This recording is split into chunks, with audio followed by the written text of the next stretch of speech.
Hi friends, Veeramaran சீரியலில் ஒரு அதிரடியான ப்ரொமோ பற்றி பார்க்கலாம் வாங்க. அதுக்கு முன்னாடி நம்ம சேனலை சப்ஸ்கிரைப் பண்ணாதவங்க கீழே இருக்கிற சப்ஸ்கிரைப் பண்ணி கிளிக் பண்ணிவிட்டு பக்கத்தில் இருக்கிற பெல் பட்டனையும் கிளிக் பண்ணிடுங்க. சரி வாங்க வீடியோக்குள்ளே போகலாம். இந்த ப்ரொமோ எப்படி ஸ்டார்ட் ஆகுதுன்னா, நம்ம வீரா எல்லார்கிட்டையும் விசாரிச்சிட்றாங்க. எல்லாருமே நம்ம மாறனையும் சரி பாண்டியனையும் சரி ரொம்ப நல்லவங்க அப்படின்னு சொல்லிடுறாங்க. அதுக்கப்புறமா லாயர்கிட்ட வீரா சொல்லிடுறாங்க, மாறன் தப்பு பண்ணையில் எப்படியாச்சும் அந்த சாட்சிக்கிட்ட இருந்து நம்ம உண்மை எடுக்கணும் சார்ன்னு. அதே மாதிரி நம்ம லோயரும் சரின்னு சொல்லிடுறாங்க. இதுக்கிட்ட ராகவ் நடுங்கி போய் இருக்காங்க. ஐயோ என்ன நடக்க போதோ தெரியலையே அப்படின்னு சொல்லி இந்த பக்கம் பார்த்தோம்னா நம்ம வீராவை தான் காமிக்கிறாங்க. வீரா மாறன் தனியாக இருக்கிற டைமாக பார்த்து செம டென்ஷனில் நேரா உள்ள போகிறாங்க. மாறா நில்லுடா அப்படின்னு போது, என்னடி இப்போ வேணும் அப்படின்னு கேட்குறாங்க. இங்கே பாரு, ஒழுங்கு மரியாதையாக உண்மையே சொல்லு.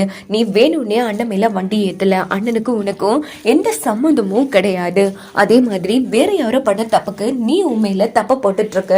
ஒழுங்கு மரியாதையா இதுக்கு பின்னாடி யார் காரணமா இருக்கான்னு சொல்லு அப்படின்னது. ஏய், உனக்கு என்ன பைத்தியம் பிடிச்சிருக்காடி? என்னடி இப்படி எல்லாம் பேசிட்டு இருக்க? இங்க பாரு, நான் சரியாத்தான் பேசிட்டு இருக்கேன். ஒழுங்கு மரியாதையா இப்ப நீ உண்மையே சொல்ல போறியா இல்லையா அப்படின்னதும், இங்க பாரு, தேவையில்லாம அதே பிரச்சனையே கேட்டு இருக்காது. நான் அப்ப சொன்னதா இப்பவும் சொல்றேன். நான் தான் உன் அண்ணனை அடிச்சேன், போதுமா அப்படின்னதும், டேய் இங்க பாருடா, உன்னை சுற்றி சூழ்ச்சி நடந்துட்டு இருக்குடா அப்படின்னு வீரா சொல்லிட்டு இருக்காங்க. இது எல்லாத்தையும் வெளியில நின்று ராகவ் கேட்டுட்டு இருக்காங்க. இங்க பாரு மாறா, இந்த அண்ணனோட ருத்ராட்ச கோட்டை இவ்வளவு காலம் இல்லாம எப்பட்டாவும் ரூமுக்கு எல்லாமே திட்டம் போட்டு நடந்துட்டு இருக்கு. உன்னை எப்படியாச்சும் என் அண்ணன் வழக்குல மாட்டி விடணும், தண்டனை வாங்கி கொடுக்கணும்னு யாரோ பிளான் பண்ணிட்டு இருக்காங்க. இது எல்லாத்தையும் கண்டுபிடிக்கணும் மாறா. எனக்கு நல்லாவே தெரியும் உண்மையில எந்த தப்பு இல்லை.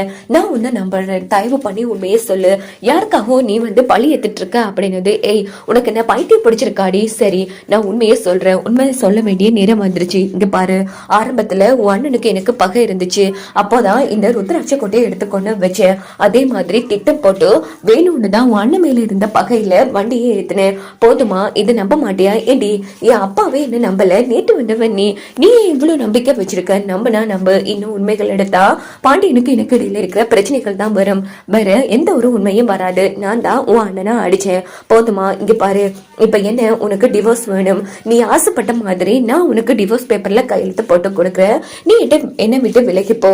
இனி உனக்கு எனக்கும் எந்த சம்மந்தமும் கிடையாது. அதனால எந்த பிரச்சனையும் இருக்காது. போதுமா அப்படின்னதும் இதுகிட்ட வீரா செம்மையா அதிர்ச்சி ஆகுறாங்க. வெளியில நிக்கிற ராகவம், ஐயோ கடவுளே, இப்போ என்னால உன் வாழ்க்கையே இல்லாம போகுது மாறா. நீ எனக்காக எவ்வளவு தியாகம் பண்ணிட்ட. கடைசியில உன் வாழ்க்கை கூட தியாகம் பண்ண போயிட்டே. நான் இப்போ உண்மையை சொல்ல முடியாத பாவி ஆயிட்டேனே அப்படின்னு சொல்லி ராகவ் வெளியில நின்று இது எல்லாத்தையுமே கேட்டு குற்ற உணர்ச்சியில தவிச்சிட்டு இருக்காங்க. இந்த பக்கம் பார்த்தோம்னா வீரா அப்போ இவ்வளவு தால நமக்குள்ள இருக்கிறதெல்லாம் அப்படின்னதும், ஆமாடி உன்னை எப்ப பார்த்தாலும் நான் எந்த தப்பு பண்ணலன்னு சொல்லிட்டு இருக்க. அப்படின்னா குற்றவாளி உனக்கு யாருன்னு தெரியுமா? சொல்லு அப்படின்னு மாறன் வீரா கூட சேர்ந்து சண்டை போட்டது. இங்க பாரு மாறா, நான் உன்னை பத்தி எல்லார்கிட்டையும் கேட்டேன். எல்லாரும் என் அண்ணன் எப்படி நல்லவன்னு சொல்றாங்களோ அதே அளவுக்கு தான் உன்னையும் நல்லவன்னு சொல்லியிருக்காங்க. அப்படி பார்த்தா கண்டிப்பா என்னால உறுதியா சொல்ல முடியும், நீ எந்த தப்புமே பண்ணல.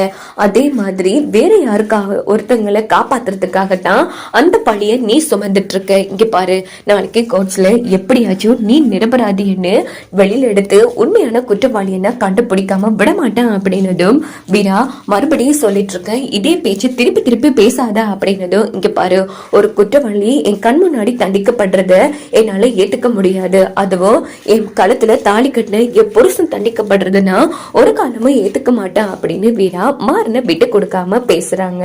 இதோட பார்த்தோம்னா இந்த ப்ரோமோ